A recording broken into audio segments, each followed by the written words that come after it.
Assalamualaikum warahmatullahi wabarakatuh. Halo semuanya, perkenalkan namaku Arauda, jurusan akuntansi NPM 2242133, kelas 1 TBPA, mata kuliah Bahasa Indonesia. Dalam kesempatan ini saya akan mempresentasikan artikel yang sudah saya buat dengan judul mengenali konferensi tingkat tinggi G20 di Bali, Indonesia. Sebelumnya kita harus tahu dulu apa itu KTT G20.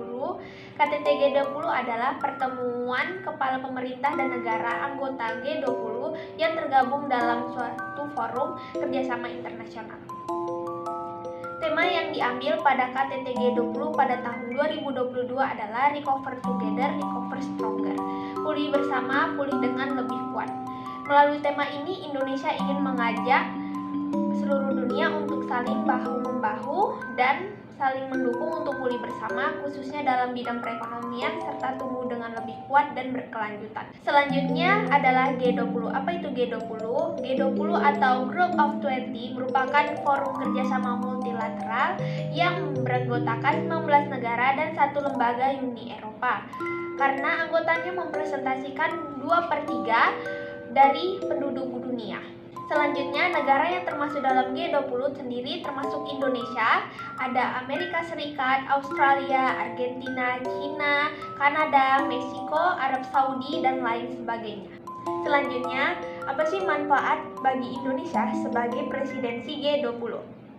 Yang pertama, kesempatan untuk menunjukkan kepemimpinan Indonesia di kancah internasional, khususnya dalam pemulihan global.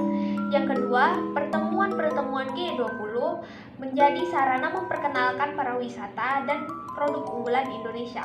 Dan yang terakhir, membuat Indonesia menjadi salah satu fokus dunia, khususnya dalam para pelaku ekonomi dan keuangan. Selanjutnya, dalam pertemuan KTT G20, Indonesia menyampaikan 3 isu prioritas. Yang pertama, arsitektur kesehatan global, yang kedua, transisi energi berkelanjutan, dan yang ketiga, transformasi digital dan ekonomi. Yang pertama, arsitektur kesehatan global. Dalam isu ini, Indonesia membahas 3 isu utama dari arsitektur kesehatan global. Yang pertama, mempertahankan ketahanan global, yang kedua melaraskan standar protokol global, yang ketiga mengembangkan pusat manufaktur dan penelitian global untuk kesiapsiagaan terhadap pandemi. Selanjutnya yang kedua, transisi energi berkelanjutan.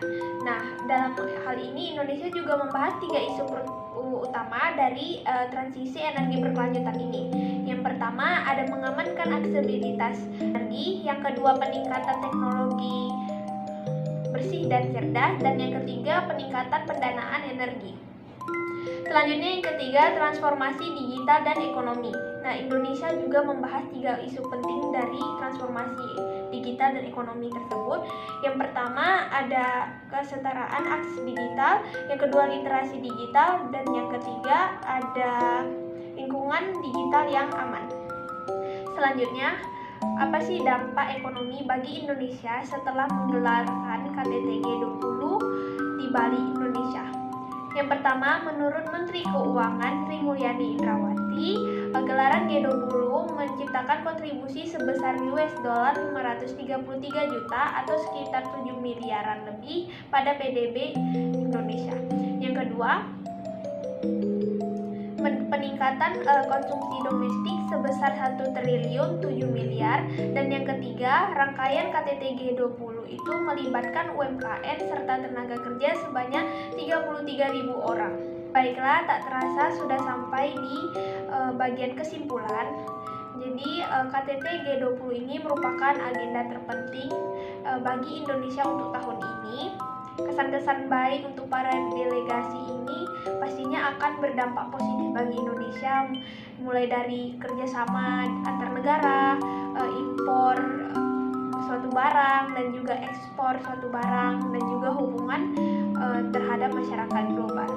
Baiklah, sampai di sini pembahasan artikel yang saya sampaikan yang berjudul mengenali konferensi tingkat tinggi G20 di Bali, Indonesia.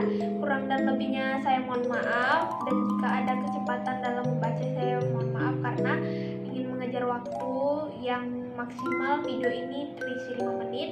Dan akhir kata dari saya, terima kasih. Wassalamualaikum warahmatullahi wabarakatuh.